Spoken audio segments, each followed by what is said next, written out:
Shalom, salam damai sejahtera Bapak Ibu Saudara dan Saudariku seiman.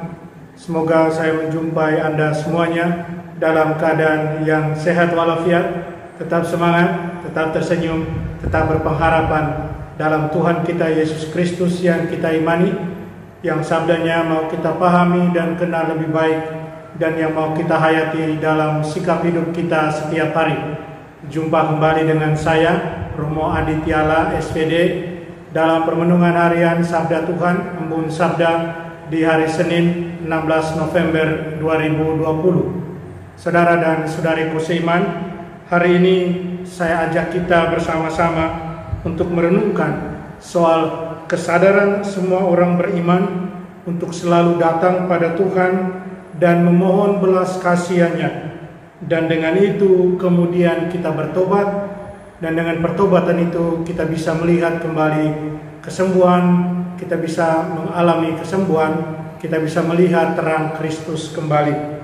Saudara dan saudariku seiman, dalam Injil hari ini kita akan bertemu dengan cerita si buta yang datang kepada Yesus memohon untuk disembuhkan.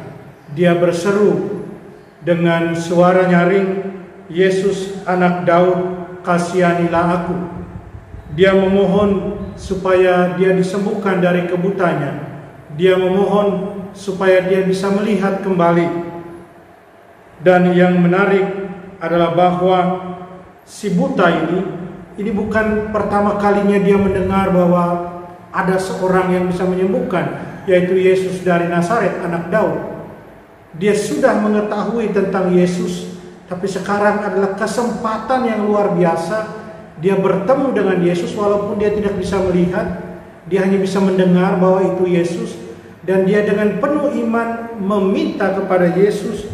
Bahkan dia 2 kali dia memohon, "Yesus, anak Daud, kasihanilah aku."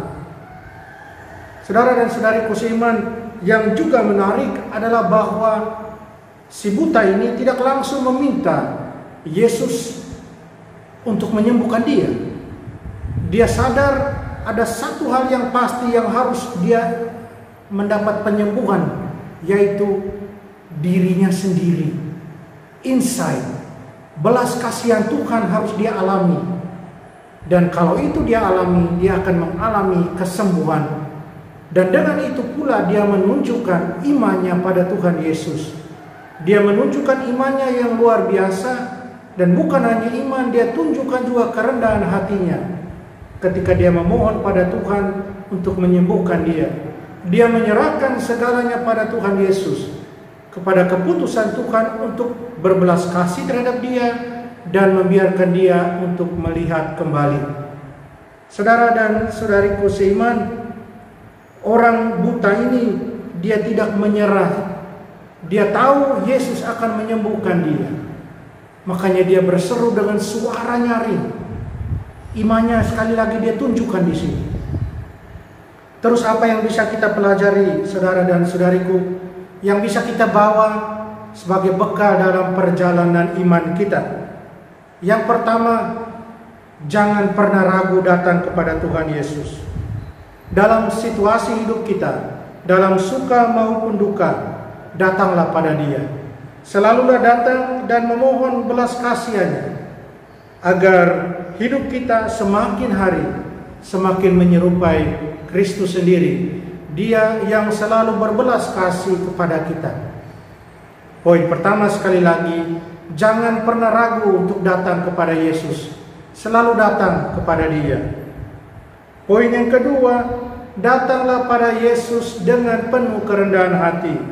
Sadarlah bahwa kita ini orang berdosa yang selalu membutuhkan belas kasihan Tuhan. Biarkanlah Tuhan yang menentukan arah perjalanan hidup kita. Biarlah Tuhan yang memegang kendali atas hidup kita. Kita serahkan saja hidup kita sepenuhnya pada Dia. Penyerahan diri total pada Tuhan adalah satu hal yang sangat penting. Itu poin yang kedua. Poin yang ketiga, datanglah dengan penuh iman yang teguh.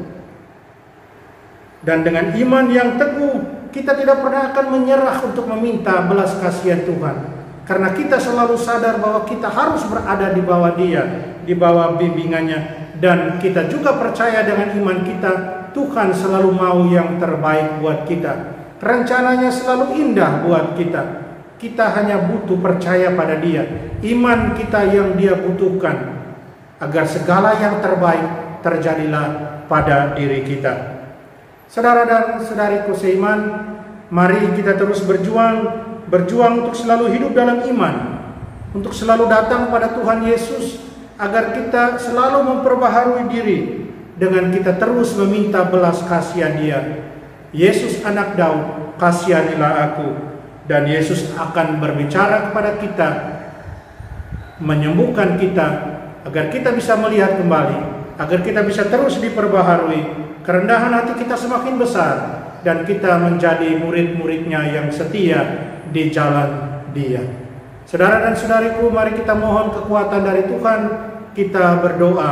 Allah Bapa kami dalam surga, terima kasih segala rahmat karunia yang sudah kami terima daripadamu. Terima kasih untuk cintamu kepada kami. Bantulah kami untuk terus setia dalam perjalanan kemuridan ini, agar kami terus datang kepadamu memohon belas kasih-Mu, agar kami boleh setia menjadi murid-murid-Mu yang selalu mewartakan Engkau dalam hidup kami setiap hari. Tolonglah kami, bantulah kami. Amin. Mari kita mohon berkat Tuhan, Tuhan sertamu, kita sekalian semua orang yang kita kasih, kita sayangi.